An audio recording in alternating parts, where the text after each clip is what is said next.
1947, 1952, 1971, 1971 পরে এই একবিংশ শতাব্দীতে নতুন আরেকটি অধ্যায় 2024।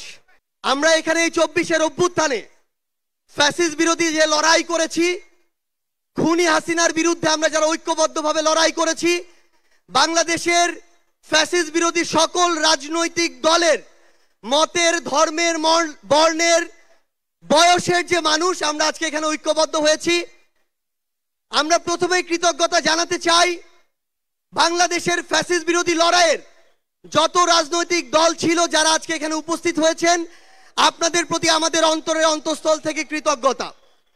আমরা শুধু আপনাদেরকে একটা কথাই বলি, একটা অনুরোধ করি, আমরা বিশ্বাস করি যদি ওই 5 অগাস্টে খুনি হাসিনা জান নিয়ে পালিয়ে যাওয়ার পরে আমরা এই বাংলাদেশ নিয়ে যে স্বপ্নগুলো দেখেছিলাম সেগুলো আমরা বাস্তবায়ন করতে চাই, তাহলে আমাদের এই রাজনৈতিক দলগুলোকে ঐক্যবদ্ধভাবে কাজ করতে হবে। আমাদের যে কোনো একটি বিষয়ের পক্ষে বিপক্ষে কথা থাকবে, যুক্তি তর্ক থাকবে, কিন্তু দিন শেষে যেটা দেশের জন্য, দেশের মানুষের জন্য মঙ্গলকর, আমরা সবাই যেন সেটাতে ঐক্যবদ্ধ হতে পারি।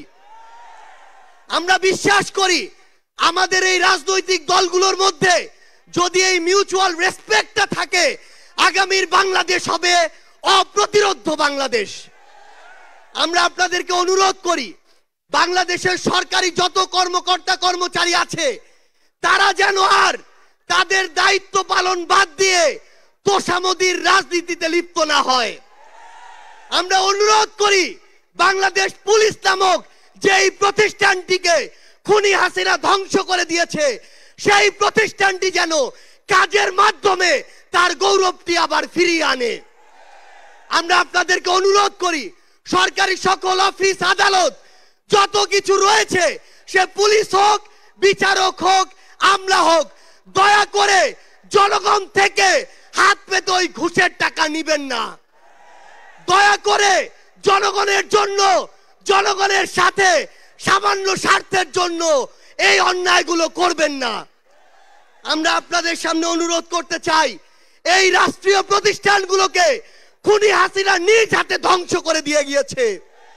সকল রাজনৈতিক দলকে ঐক্যবদ্ধভাবে এই প্রতিষ্ঠানগুলো সংস্কার করতে হবে। এই প্রতিষ্ঠানগুলোতে যেন সেই মানুষটি বসে যেই মানুষটি দেশ এবং মানুষের জন্য ভালো, সেই মানুষটি নয় যেই মানুষটি আমার মাইম্যান। আমাদের একটি জিনিস লক্ষ্য রাখতে হবে, আমার সামনে আমার আহত যোদ্ধারা, আমার সামনে 16 বছর ধরে বিভিন্ন রাজনৈতিক দলের কিংবা নির্দলীয় যারা ফাইট করেছেন তারা বসে আছেন। আমার সামনে আমার শহীদ পরিবার রয়েছে। এই প্রত্যেকটি গুম, খুন, বিচার বহির্ভূত হত্যা, এগুলোর বিচার যেন আমরা ঐক্যবদ্ধভাবে করি। এই খুনি হাসিনার বিচার যেন আমরা ঐক্যবদ্ধভাবে করি। একটা জিনিস মনে রাখতে হবে, নিজেদের সামান্য স্বার্থের জন্য যেন কোনো অপরাধী ছাড় না পেয়ে যায়। কোন অপরাধীর জন্য সুপারিশ নিয়ে আমরা যেন থানায় না যাই। কোন অপরাধীর জন্য সুপারিশ নিয়ে আমরা যেন কোনো বিচারকের কাছে না যাই।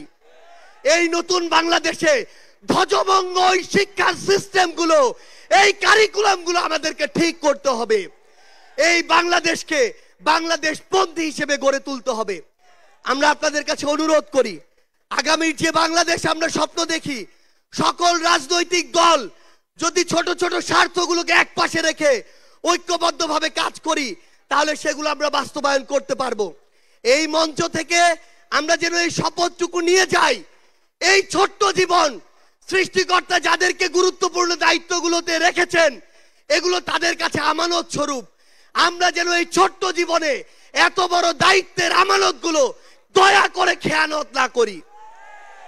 আমরা আপনাদের কাছে অনুরোধ করি আমাদের রাজনৈতিক দলগুলোর মধ্যে কেন্দ্র থেকে ওই একদম গ্রাম পর্যন্ত, রুট পর্যন্ত যেন নিজেদের ভিতরে সুস্থ একটি প্রতিযোগিতা হয়। দয়া করে যেন আমরা কাউকে প্রতিপক্ষ না মনে করি।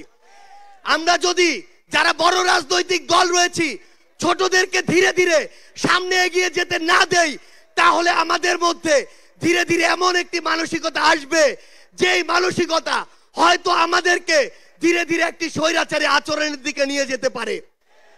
আমরা যেন সব সময়, আমি সহ আমরা সবাই খুনি হাসিনাকে দেখে যেন শিক্ষা নেই। আমরা আপনাদের কাছে অনুরোধ করি, আগামীর বাংলাদেশকে আমরা ঐক্যবদ্ধভাবে গড়ব। এবং একটা জিনিস শুধু মনে রাখবেন, দিন শেষে দেশ এবং মানুষের স্বার্থকে সবার আগে রেখে যদি আমরা এগিয়ে যেতে পারি, তাহলে আমাদের কাঙ্ক্ষিত বাংলাদেশ সম্ভব। আপনাদের সাথে লড়াইয়ের রাজপথে অথবা বিজয় দেখা হবে। সব সময় বাংলাদেশের এই নতুন আজ যে পার্টিটি জন্ম নিতে যাচ্ছে, সেই পার্টির সাথে থাকবেন, সমর্থনে থাকবেন, দোয়ায় রাখবেন।